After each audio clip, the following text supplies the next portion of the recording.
Cars have to go through these checkpoints before entering the square where George Floyd was killed. Residents occupied the intersection, and now they defend it as a community space. Police barely enter the 4 blocks. For many here, this is the definition of a safe space. Our street! It's exhausting to be Black in America. And yet, behind these barricades, I've never felt more safe. I'm in the free state of George Floyd. The future of George Floyd Square is contested. Local authorities want to tear down the barriers. This is not an autonomous zone, and it will not and cannot be an autonomous zone. We spent a week in Minneapolis during the trial to learn what's next for George Floyd Square. No justice! No streets! No justice! No streets! And we mean that shit.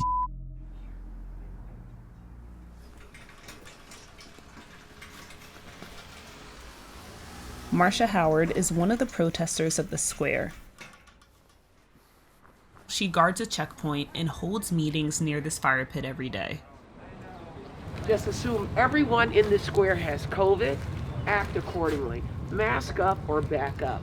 Assume that everything you say and everything you do is being recorded. But if you say something around this circle, make sure you say it with your whole chest. Assume that everyone in this square, and definitely everyone in this circle, might be a little crazy. Gotta be. Because you gotta be cuckoo to think you can take on the state and win. On the morning of Chauvin's trial, people traveled to the intersection of 38th and Chicago, the spot where George Floyd was killed. Many gathered around this wooden fist, built by a team of artists after his death. These barricades are the rib cage, and the fist is the beating heart of this movement. What's being protected is this font of Black power. Residents have a list of 24 demands, like ending qualified immunity for officers and investigating their police department. Is that too much to ask? Why do I gotta be 47 years old standing next to my house saying my life matters and have people argue with me?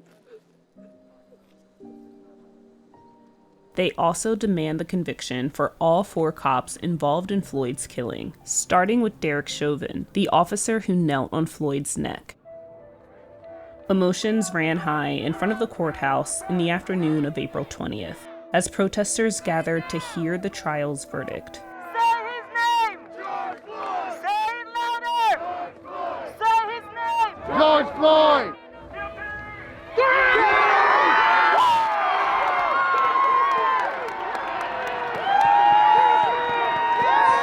That sentiment was echoed at George Floyd Square. God did not let this man die in vain.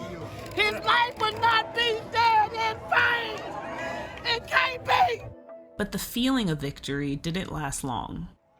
When we were celebrating the referendum on a Black life, while we were celebrating that, our city leader was holding a press conference talking about forcibly clearing this square. Moving forward, as the chief has mentioned, there will be a reopening of the intersection. They proposed turning the fist sculpture into a roundabout, or relocating it to where George Floyd was killed. None of the options include keeping the space as is. But caretakers of the square say they won't move until the 24 demands are met. Black lives, they matter now. Black lives, they matter now. Black lives, they matter now. They say the fight isn't just about George Floyd. If you were to go down the street and go around the corner, you'll see the Say Their Names cemetery. And that has become part of the ritual of this space. We walk down the road and we say the names of the fallen. So when they ask us, are we done? The answer has to be a resounding no. You got it? Good. We need one more. Would that be too much? Through the week, protesters continued to protect the square.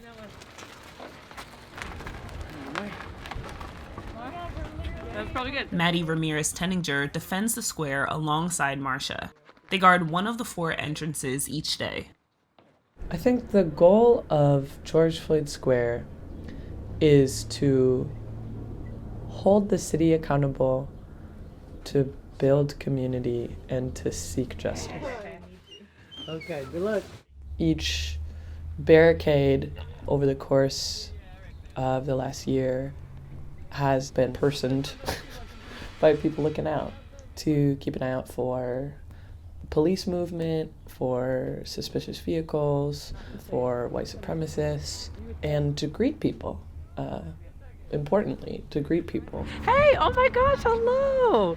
How are you? Good, how are you? I'm so good. Oh, it's good to see you. Yeah, you too. I didn't know you were back today. I think earlier on we were a little more vigilant, and I think we had to be, because in the beginning things were very chaotic and dangerous, frankly, and violent. But today, Maddie says the space feels much safer.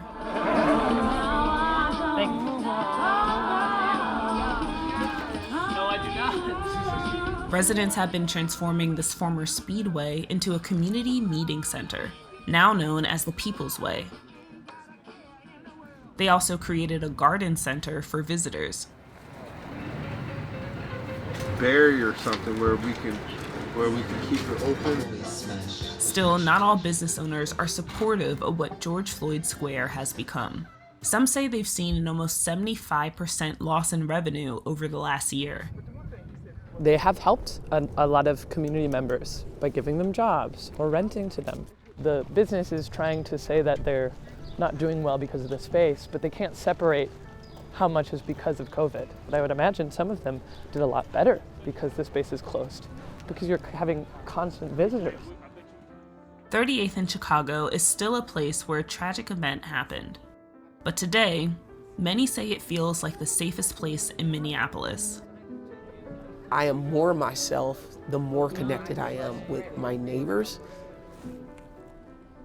I think this is the first time I'm actually articulating that, what I've become more myself,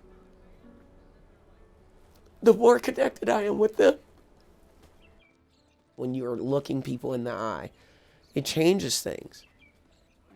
You have to put someone into your keeping in order to consider them in this fight for equality.